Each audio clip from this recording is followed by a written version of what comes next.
जो बदायूं सीट है ये यादव लैंड के नाम से जानी जाती है। लेकिन उत्तर प्रदेश से जुड़ी और समाजवादी पार्टी से जुड़ी मैं आपको एक खबर और बता देता हूं।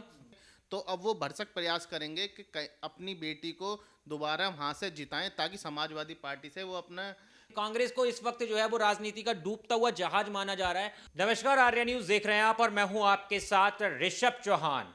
लोकसभा चुनाव की तारीखों का ऐलान जल्द ही होने वाला है, लेकिन उससे पहले सभी राजनीतिक दल जो हैं वो लोकसभा चुनाव में अपनी दावेदारी पेश करने के लिए अपने आप को मजबूत बनाने की कोशिश में लगे हुए हैं। लेकिन कहते हैं कि केंद्र का रास्ता जो है वो उत्तर प्रदेश से होकर निकलता है और उत्तर प्रदेश की जो एक बड़ी पार्टी मानी जाती है वो समाजवादी पार्टी मानी जाती है, जो अभी तारीखों का ऐलान नहीं हुआ है लेकिन उससे ही पहले अपने प्रत्याशियों की जो सूची है वो जारी कर चुकी है। अभी तीसरी सूची जो है वो भी 20 तारीख को समाजवादी पार्टी ने जारी की है, लेकिन इस सूची के अंदर एक बड़ा बदलाव देखा गया है। दरअसल मैं आपको बता दूं, जो पहली सूची जारी की थी समाजवादी पार्टी ने, उसके अंदर धर्मेंद्र यादव का नाम था कि धर्मेंद्र यादव जो है वो बदायूं से चुनाव लड़ेंगे। लेकिन अब जो तीसरी लिस्ट आई है इसमें क्या हुआ है कि धर्मेंद्र यादव को बदायूं से हटा दिया गया है और उन्हें प्रभारी बना दिया गया है और उसके बाद शिवपाल यादव को बदायूं से चुनाव लड़ने की जिम्मेदारी दी गई है। यानी धर्मेंद्र यादव का नाम कट चुका है और शिवपाल यादव जो है वो बदायूं से अब चुनाव लड़ेंगे।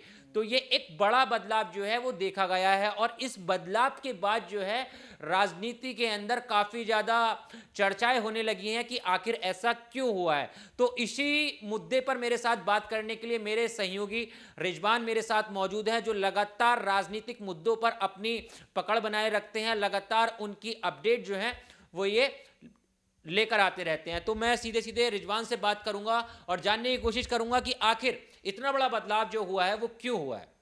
तो रिजवान, ये जो आपने देखा कि पहली सूची में जो है कहीं ना कहीं चाचा शिवपाल को जिम्मेदार धर्मेंद्र यादव को जिम्मेदारी दी गई, लेकिन उसके बाद जो तीसरी सूची आई धर्मेंद्र यादव का नाम कट गया और उसके बाद बदायूं से जो है चाचा शिवपाल को जिम्मेदारी दे दी गई है। तो इस पर क्या लगता है आपको, समाजवादी पार्टी ने इतना बड़ा बदलाव क्यों किया होगा? देखिए ऋषभ, मैं आपको बताऊं, जो बदायूं सीट है ये यादव लैंड के नाम से जानी जाती है क्योंकि यहाँ पे बहुत एक बड़ा तबका यादवों का है और समाजवादी पार्टी का साल 1991 के बाद से यहाँ पर कब्जा रहा है साल 2019 तक।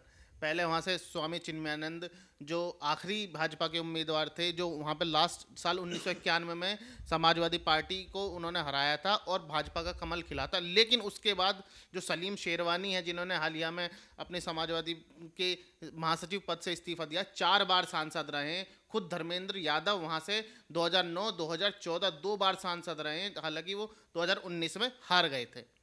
अब बात रही कि चाचा शिवपाल को क्यों लाया गया है। देखिए, सियासी समीकरण यहाँ से समझना होगा क्योंकि एक तरफ स्वामी प्रसाद मौर्य हैं, उनकी बेटी संघमित्रा मौर्य भाजपा से सांसद हैं बदायूं की। स्वामी प्रसाद मौर्य ने अपनी पार्टी समाजवादी पार्टी से इस्तीफा दे दिया है। उन्होंने एकला चलोरी की राह लाप लिया। उन्होंने कहा कि मैं समाजवादी पार्टी से इस्तीफा दे रहा हूं। पहले उन्होंने महासचिव पद से इस्तीफा दिया, पहले उसके बाद उन्होंने पार्टी की सदस्यता से इस्तीफा दिया और अब अपनी पार्टी लेके आए हैं आरएसएसपी, राष्ट्रीय शोषित समाज पार्टी। अब अपनी उन्होंने पार्टी का ऐलान भी कर दिया है।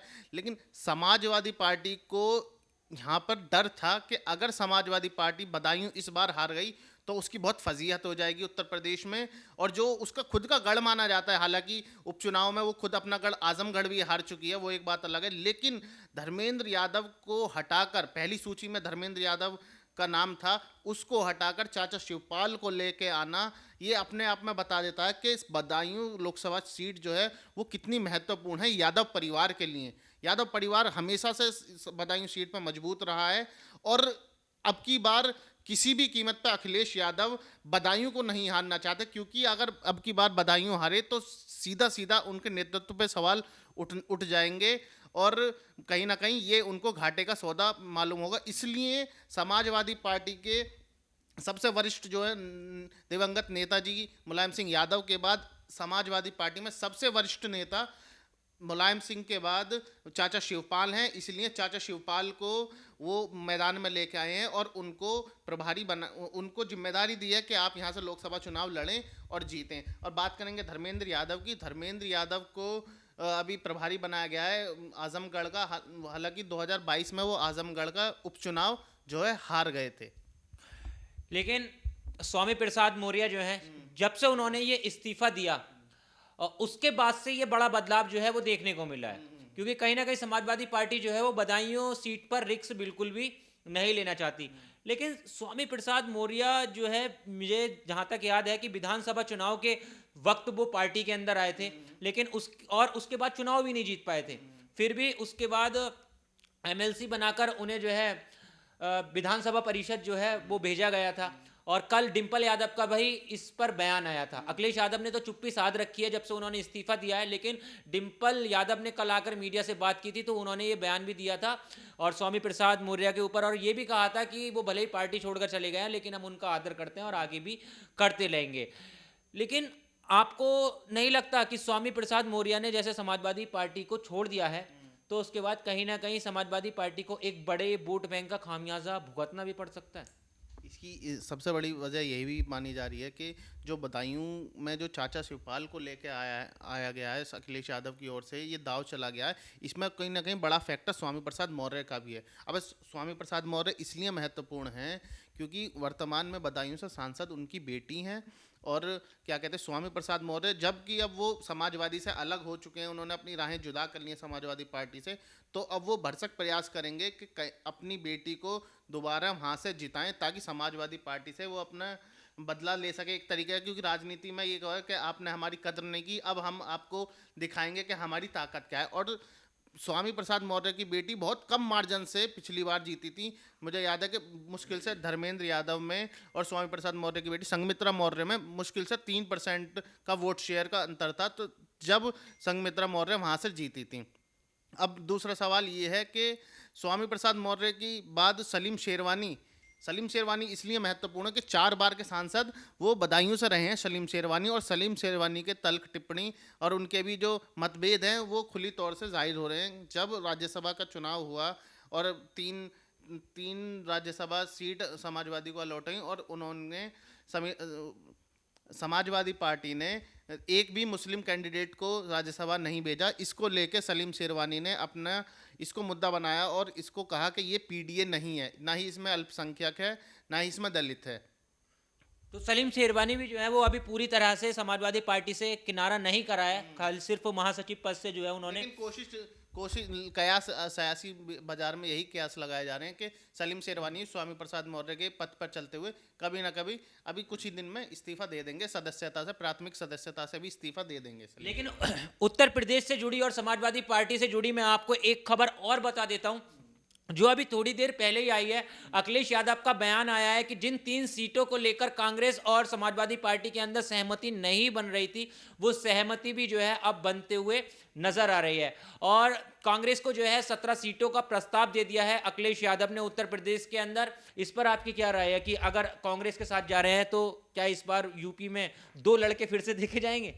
यूपी में 2 लड़कों के अब तक तो कुछ एक साथ भी नहीं दिखे, क्योंकि उत्तर प्रदेश में इस समय राहुल गांधी की भारत जोड़ो न्याय यात्रा चल रही है और एक भी बार दोनों को एक साथ नहीं देखा गया है। और यही एक सबसे बड़ी वजह मानी जाएगी कि अगर ये गठबंधन होता भी है तो ये इतना सफल नहीं होगा जितना इसके इंडिया गठबंधन के बनने के शुरुआती दौर में कयास लगाए जा रहे हैं कि अगर अखिलेश और राहुल एक साथ आ जाएं तो बहुत कुछ कमाल कर देंगे या अपनी लोकसभा सीटों की संख्या में बढ़ोतरी कर लेंगे। ऐसा कुछ दिखाई देने की अभी तो मुझे कोई समीकरण भी ऐसे नहीं बनते दिखाई दे रहे, ना ही ऐसी गुंजाइश दिख रही है, क्योंकि इस बार उत्तर प्रदेश में राम लहर है और मोदी जी ने पहले ही कह दिया कि हम 80 में से 80 जीतेंगे और सीट महत्वपूर्ण कोई भी नहीं है, ना ही नाम महत्वपूर्ण है। इस बार पार्टी का सिंबल महत्वपूर्ण है। मोदी जी ने ये बात राष्ट्रीय अधिवेशन में दिल्ली में कह दी है।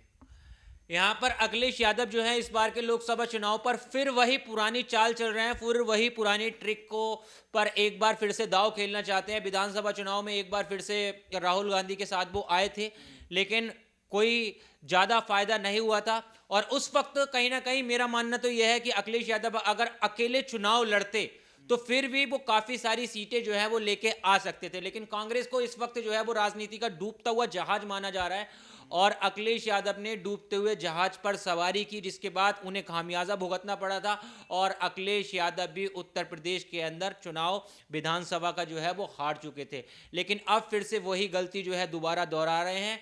कांग्रेस के साथ जो है अखिलेश यादव ने गठबंधन कर लिया है, लेकिन अब देखने वाली बात यह होगी कि इस बार ये गठबंधन जो है अखिलेश यादव को कितना बड़ा फायदा पहुंचाएगा। और बदायूं सीट को लेकर जो अखिलेश यादव ने अपना एक तरह से कहूं कि तुरुप का इक्का जो है वो उतारा है, ये इक्का भी जो है अखिलेश यादव को उत्तर प्रदेश के अंदर क्या बदायूं की सीट दिलवा पाएगा या नहीं दिलवा पाएगा, ये तो अब आने वाले समय में देखने वाली बातें होंगी। लेकिन हमारी कवरेज जो है वो लगातार लोकसभा चुनाव पर जारी है। हम लोकसभा चुनाव पर नजर बनाए रखे हुए हैं और लगातार आपको चुनाव से रिलेटेड जितनी भी अपडेट्स आती हैं आपके सामने लेकर आते हैं। अगर आपको हमारी ये वीडियोस अच्छी लगी हो तो हमें कमेंट करके जरूर बताना, और आप किन मुद्दों पर ये वीडियोस देखना चाहते हो वो भी कमेंट करके जरूर बताना। मिलता हूं आपसे किसी और वीडियो में। जय हिंद।